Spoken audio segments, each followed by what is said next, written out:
बिस्मिल्लाहिर्रहमानिर्रहीम। अस्सलाम वालेकुम students. Today we are going to start lecture number 10 biology FSc part 2।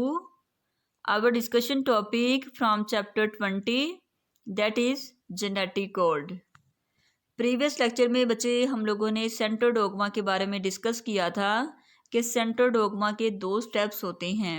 उसका फर्स्ट स्टेप जो कि ट्रांसक्रिप्शन है वो हम लोगों ने प्रीवियस लेक्चर में बहुत डिटेल से स्टडी कर लिया था। उसका सेकंड स्टेप होता है ट्रांसलेशन, जिसमें क्या होता है कि मैसेंजर आरएनए से जो है वो प्रोटीन बनाई जाती है। तो बच्चे ट्रांसलेशन को अंडरस्टैंड करने से पहले हमें जेनेटिक कोड का पता होना चाहिए।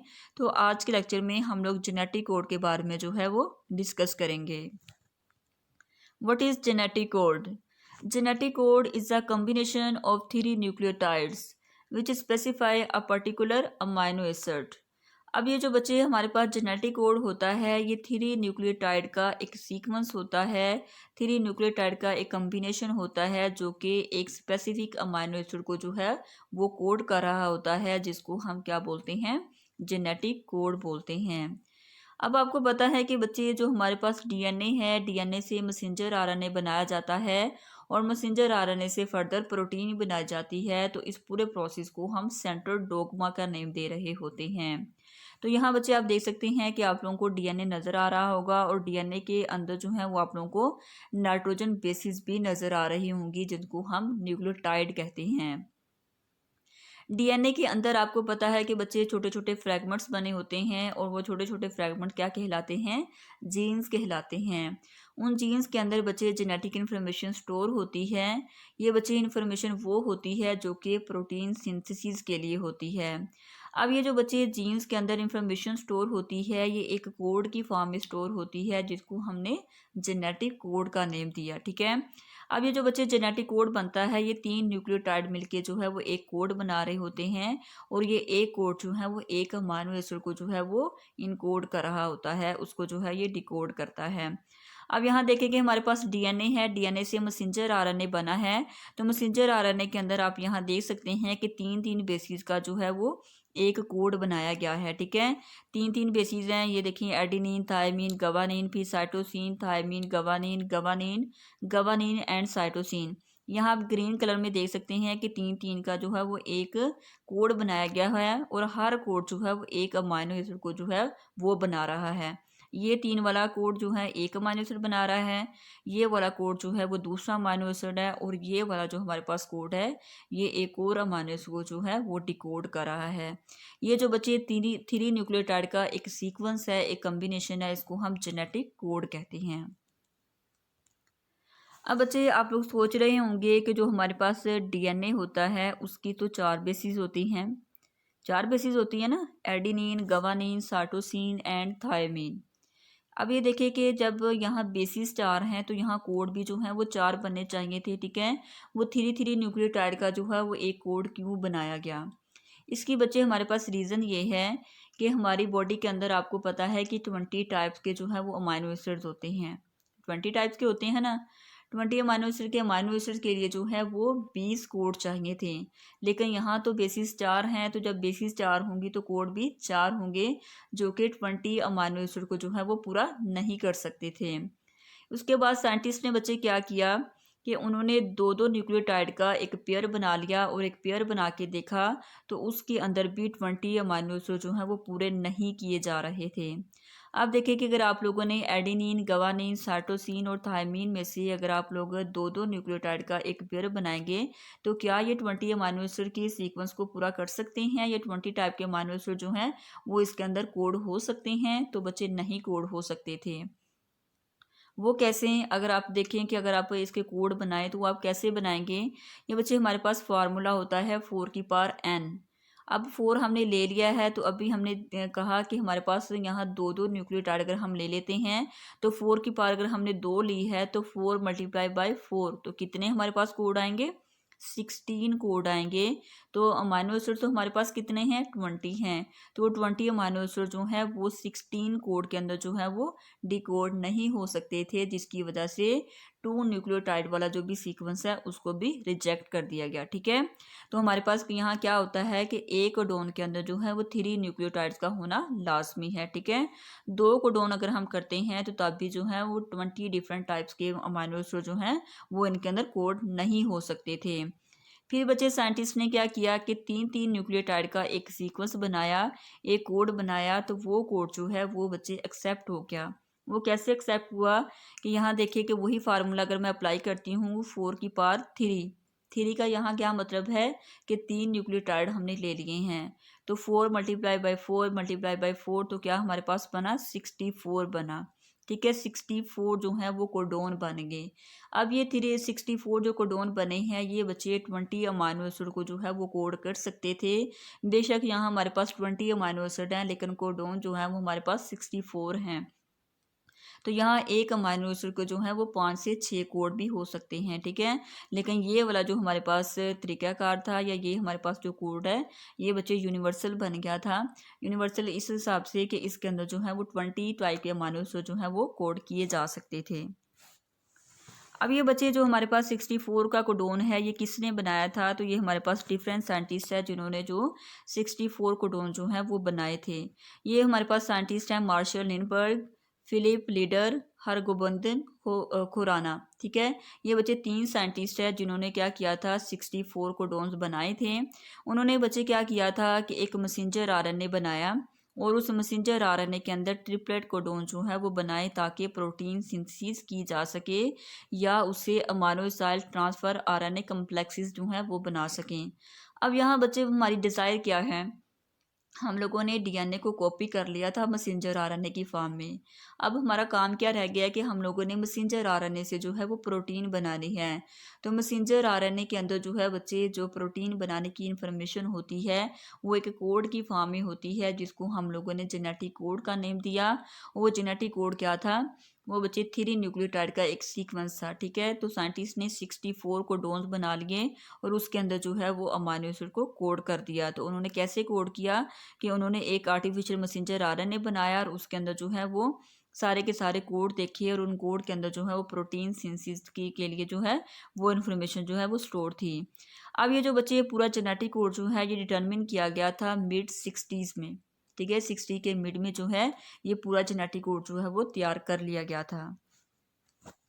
अब बच्चे जो हमारे पास कोडोन्स हैं हमने डिस्कस किया कि जो कोड का वर्ड है वो हमने तब इस्तेमाल करना है अगर हम डीएनए के केस में बात कर रहे होंगे, लेकिन अगर वही कोड अगर हम आरएनए के केस में बात करते हैं तो आरएनए में उसको हम क्या नेम देते हैं, कोडोन का नेम देते हैं। तो यहाँ हमारे पास मैसेंजर आरएनए आ चुका है तो मैसेंजर आरएनए के अंदर कोडोन्स होंगे। ठीक है, कोडोन्स बच्चे 2 टाइप्स के होते हैं मैसेंजर आरएनए के अंदर। एक इसके अंदर होता है नॉनसेंस, इस नॉनसेंस को टर्मिनेशन भी कहते हैं और स्टॉप कोडोन भी कहते हैं। ये बच्चे कोडोन ऐसे होते हैं जो कि किसी अमाइनो एसिड को कोड नहीं कर रहे होते। ठीक है, हमने 64 कोडोन बनाए हैं तो 64 में से जो हैं वो कुछ नॉन सेंस होते हैं। ठीक है, वो आगे जाके हम डिस्कस करते हैं। दूसरे बच्चे इनके अंदर स्टार्टिंग कोडोन होते हैं उनको हम इनिशिएशन कोडोन भी कहते हैं। ये बच्चे कोडोन ऐसा होता है जो कि हर जीन्स को स्टार्ट करने के लिए जो है वो इस्तेमाल होता है। सबसे पहले हम डिस्कस कर लेते हैं स्टॉप कोडोन्स को। स्टॉप कोडोन को हम नॉनसेंस कोडोन या टर्मिनेशन कोडोन भी कहते हैं। ये बच्चे जो स्टॉप कोडोन होता है ये किसी अमाइनो एसिड को जो है वो कोड नहीं करता, इसी वजह से इसको स्टॉप कोडोन कहा गया है कि ये किसी अमाइनो एसिड का कोड नहीं होता। और ये कहाँ प्रेजेंट होता है, ये जीन के एंड पे प्रेजेंट होता है, मतलब ये एक स्टॉप सिग्नल दे रहा होता है। ठीक है, ये किसी अमाइनो एसिड को कोड नहीं करता। जब प्रोटीन की फॉर्मेशन हो जाती है तो जब प्रोटीन की फॉर्मेशन हो जाती है तो उसको रोकने के लिए जो है वो स्टॉप कोडोन होते हैं। ठीक है, और ये 64 में से 3 कोडोन ऐसे हैं जो कि स्टॉप कोडोन कहलाते हैं। इनकी बच्चे एग्जाम्पल देख लेते हैं कि कौन कौन से स्टॉप कोडोन हैं। तो टोटल हमारे पास 64 हैं, तो 64 में से 3 कौन से हैं, स्टॉप कोडोन हैं। उनमें बच्चे आ जाते हैं UAA, UAG और UGA। ये आप लोगों ने याद रखने हैं MCQs के लिए, अक्सर पेपर में ये पूछे जा सकते हैं कि स्टॉप कोडोन्स कौन कौन से हैं। ठीक है, U for uracil, A for adenine. इसी तरह आप यहाँ दे सकते हैं U फॉर यूरेसिल, क्योंकि हम आरएनए की बात कर रहे हैं तो यहाँ थायमिन की जगह क्या होगा, यूरेसिल होगा। A adenine, G for guanine. इसी तरह बच्चे हमारे पास ये भी हमारे पास कोड है, U for uracil and G for guanine and A for adenine. ठीक है, तो ये हमारे पास 3 कोडोन ऐसे हैं जो कि नॉन सेंस हैं, स्टॉप कोडोन है, ये टर्मिनेशन कोडोन भी कहलाते हैं। उसके बाद बच्चे हमारे पास है इनिशिएशन कोड। इनिशिएशन कोड को हम स्टार्टिंग कोडोन भी कहते हैं। ये बच्चे ऐसा कोड होता है जो कि जीन के स्टार्ट पे प्रेजेंट होता है। स्टॉप कोडोन जीन के लास्ट पे प्रेजेंट होंगे, लेकिन जो इनिशिएशन कोड होगा वो जीन के स्टार्ट में प्रेजेंट होंगे, एंड और स्टार्ट। ठीक है, अब ये जो स्टार्ट कोडोन होता है ये बच्चे AUG होता है, एडिनिन, यूरेसिल एंड गवानिन। ये 3 न्यूक्लियोटाइड का एक कोड होता है जिसको जो कि मिथ्योनिन अमाइनो एसिड को कोड कर रहा होता है। मतलब अगर आपको ये कोड दे दिया जाए तो आप लोग ये बता सकते हैं ये किसको कोड कर रहा है, ये अमाइनो एसिड मिथ्योनिन को कोड कर रहा है। ठीक है, यहाँ बच्चे आप एग्जाम्पल में देख सकते हैं, ये आप लोगों को मैसेंजर आरएनए जो है वो दिखाया गया है। ठीक है, मैसेंजर आरएनए के अंदर देखेंगे सबसे पहला जो कोड है वो स्टार्ट कोडोन है। ठीक है, और लास्ट पे यहाँ देखें UAA, ये हमारे पास एक स्टॉप कोडोन है जो अभी हमने पीछे डिस्कस किया। तो हमने क्या कहा था कि जीन के लास्ट पे स्टॉप कोडोन होता है और जीन के स्टार्ट में स्टार्टिंग कोडोन होता है। यहाँ आप देख सकते हैं कि AUG जो कि किसको कोड कर रहा है, मिथ्योनिन को कोड कर रहा है। इसी तरह बच्चे नेक्स्ट 3 हैं तो वो भी 3 का सीक्वेंस बन रहा है। ठीक है, ये ओवरलैप नहीं करते। ठीक है, ये 3 न्यूक्लियोटाइड का एक सीक्वेंस होता है।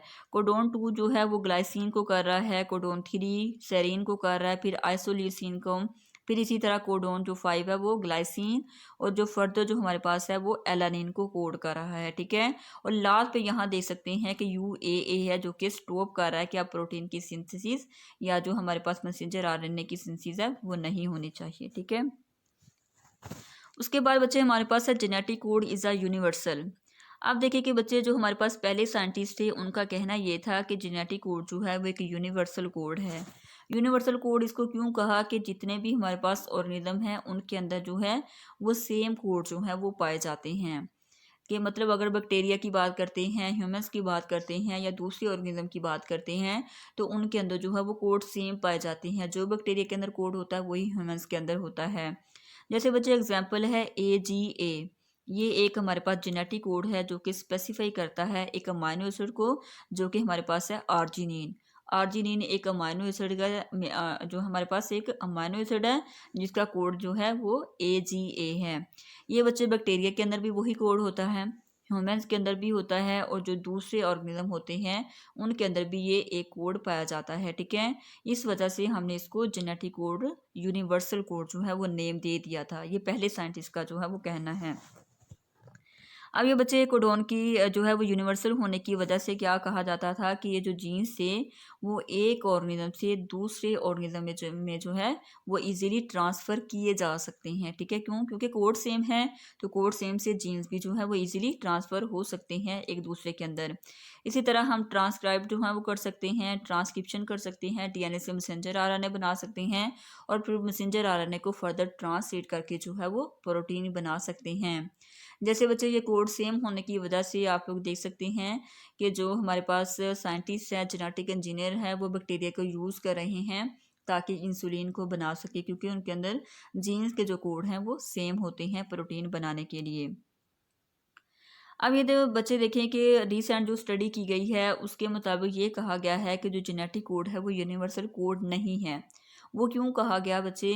क्योंकि तब बच्चे माइटोकॉन्ड्रिया की जो है वो स्टडी नहीं की गई थी। माइटोकॉन्ड्रियल जो सेल होते हैं या जो हमारे पास ऑर्गेनल होते हैं, इनके अंदर जो है वो कोड सेम नहीं पाए जाते। ये बैक्टीरिया के अंदर भी डिफरेंट होते हैं, ह्यूमंस के अंदर भी, और बाकी जो ऑर्गेनिज्म होते हैं उनके अंदर डिफरेंट पाए जाते हैं, जिसकी वजह से ये कहा जाता है कि जो जेनेटिक कोड है वो एक यूनिवर्सल कोड नहीं है। जैसे ये हमारे पास जो माइटोकॉन्ड्रिया है, ठीक है, ये इसकी वजह से हमने ये कह दिया कि ये यूनिवर्सल नहीं है। इसकी एग्जांपल बच्चे ये है, हमारे पास एक कोडोन है हमारे पास UGA, ठीक है, ये एक्चुअली हमारे पास क्या है, एक स्टॉप कोडोन है। अभी हमने पीछे डिस्कस किया ना कि 64 में से 3 जो है वो स्टॉप कोडोन है, तो स्टॉप कोडोन के अंदर आपने पढ़ा UGA, ये एक स्टॉप कोडोन है। लेकिन बच्चे अगर हम माइटोकॉन्ड्रिया के अंदर देखते हैं तो ये वाला जो कोड है ये स्टॉप कोडोन नहीं है, बल्कि ये एक अमाइनो एसिड को जो है वो कोड कर रहा है, जिसको हम ट्रिप्टोफैन कहते हैं। यहाँ क्लियर हुआ कि वो स्टॉप कोडोन था, ठीक है, बाकी ऑर्गेनिज्म के अंदर, लेकिन माइटोकॉन्ड्रिया के अंदर क्या था कि वही स्टॉप कोडोन जो है वो अमीनो एसिड को जो है वो कोड कर रहा था। तो हम लोग ये नहीं कह सकते कि जेनेटिक कोड जो है वो यूनिवर्सल है, ये यूनिवर्सल नहीं है, ये डिफरेंट हो सकता है माइटोकॉन्ड्रिया के केस में। उसके बाद बच्चे देखिए कि AUA ये भी एक हमारे पास जेनेटिक कोड है जो कि रीड किया जाता है एज अ मिथ्योनिन, ठीक है। मिथ्योनिन का अभी हमने पीछे कोड पढ़ा कि AUG होता है, यहाँ आप देख सकते हैं कि AUA होता है, ठीक है। अब ये अगर हम नॉर्मली देखें तो AUA जो है वो आइसोलिन को कोड कर रहा होता है, ठीक है। आइसोलिन भी एक अमीनो एसिड है, लेकिन बच्चे अगर हम माइटोकॉन्ड्रिया के अंदर देखते हैं तो ये AUA जो है ये आइसोलिन की बजाय जो है वो मिथ्योनिन को कोड करता है। इसी तरह यहाँ आप देख सकते हैं कि AGA एंड AGG, ठीक है, ये दो हमारे पास जेनेटिक कोड है जो कि टर्मिनेशन कोड जो है किसके अंदर, माइटोकॉन्ड्रिया के अंदर। वैसे ये आर्जिनिन को कोड करते हैं, ठीक है, बाकी सेल के अंदर या बाकी ऑर्गेनिज्म के अंदर जो है ये आर्जिनिन को कोड करते हैं, लेकिन माइटोकॉन्ड्रिया के अंदर ये दो स्टॉप सिग्नल है जो कि टर्मिनेशन कोड कहलाते हैं।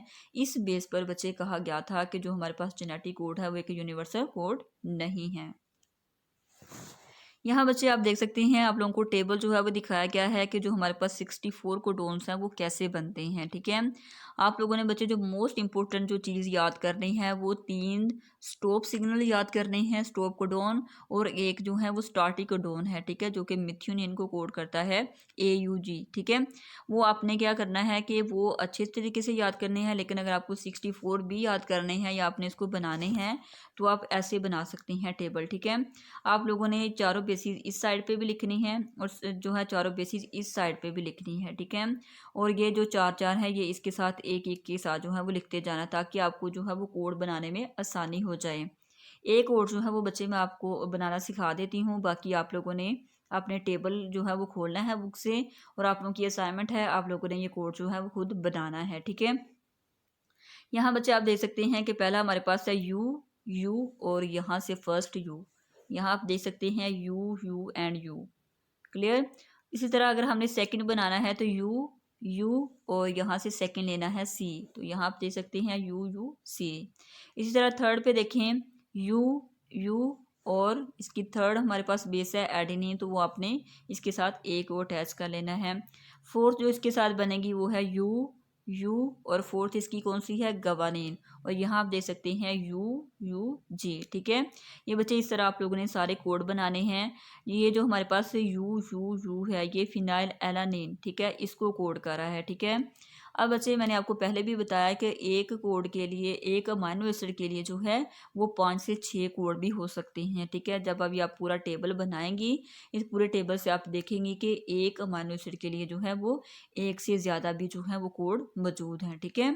तो आपने याद रखना है कि 64 में से 3 ऐसे हैं जो कि स्टॉप कोडोन है, वहाँ कोई अमाइनो एसिड नहीं होगा, लेकिन 61 ऐसे हैं जो कि किसी ना किसी अमाइनो एसिड को जो है वो कोड कर रहे होंगे। उसके बाद बच्चे डिफरेंस आ जाता है कोडोन और एंटी कोडोन का। कोड का और कोडोन का डिफरेंस मैंने बताया कि अगर हम न्यूक्लियोटाइड का सीक्वेंस, 3 न्यूक्लियोटाइड का सीक्वेंस देखते हैं डीएनए के अंदर, तो हम कोड का वर्ड इस्तेमाल करते हैं, लेकिन अगर वही कोड अगर हम मैसेंजर आरएनए के अंदर बात करते हैं तो उसको हम कोडोन कहते हैं। अब बच्चे कोडोन और एंटी कोडोन होते हैं। अब अगर हमारे पास न्यूक्लियोटाइड का सीक्वेंस जो कि 3 न्यूक्लियोटाइड का सीक्वेंस मैसेंजर आरएनए के अंदर मौजूद होगा तो उसके लिए हम कोडोन का वर्ड इस्तेमाल करेंगे। लेकिन बच्चे यही न्यूक्लियोटाइड जो कि 3 न्यूक्लियोटाइड का सीक्वेंस ट्रांसफर आरएनए के अंदर मौजूद होगा तो उसको हम एंटी कोडोन कहेंगे, क्लियर। ये ट्रांसफर आरएनए का और ये हमारे पास मैसेंजर आरएनए का। उसके बाद बच्चे ये जो हमारे पास कोडोन होते हैं, ठीक है, ये आरएनए और डीएनए दोनों के अंदर जो है ये मौजूद हो सकते हैं, लेकिन जो एंटी कोडोन है वो सिर्फ आरएनए के अंदर मौजूद होता है और ट्रांसफर आरएनए के अंदर मौजूद होता है, लेकिन ये बच्चे डीएनए के अंदर मौजूद नहीं होता, ठीक है। उसके बाद देखिए कि ये जो हमारे पास कोडोन होते हैं बच्चे, ये जो न्यूक्लिक एसिड होते हैं, इनके स्टैंड के ऊपर जो है वो एक सीक्वेंस, एक तरतीब के साथ जो है वो अरेंज होते हैं। लेकिन जो एंटी कोडोन होते हैं ये डिसकंटिन्यूस होते हैं। डिसकंटिन्यूस का मतलब यहाँ हमारे पास क्या है कि जो अमाइनो एसिड्स होते हैं वो यहाँ अटैच, अमाइनो एसिड के साथ ये अटैच हो भी सकते हैं और नहीं भी हो सकते। ठीक है, तो ये बच्चे डिफरेंस है कोडोन और एंटी कोडोन का। अक्सर ये पेपर में डिफरेंस पूछ लिया जाता है, तो आप लोगों ने ये जो डिफरेंस है अपनी बुक के ऊपर जो है वो नोट कर लेना है। क्लियर? ये था बच्चे आज का आपका लेक्चर। होप्स आपको समझ आ गया होगा। आप लोगों ने ये जेनेटिक कोड का जो है क्वेश्चन बहुत अच्छे से याद करना है। ये लॉन्ग क्वेश्चन भी बनता है। इसमें जो मोस्ट इंपॉर्टेंट शॉर्ट क्वेश्चन है वो है कि why genetic code is a universal और नॉट यूनिवर्सल। ओके बच्चों, अल्लाह हाफिज़, थैंक यू सो मच।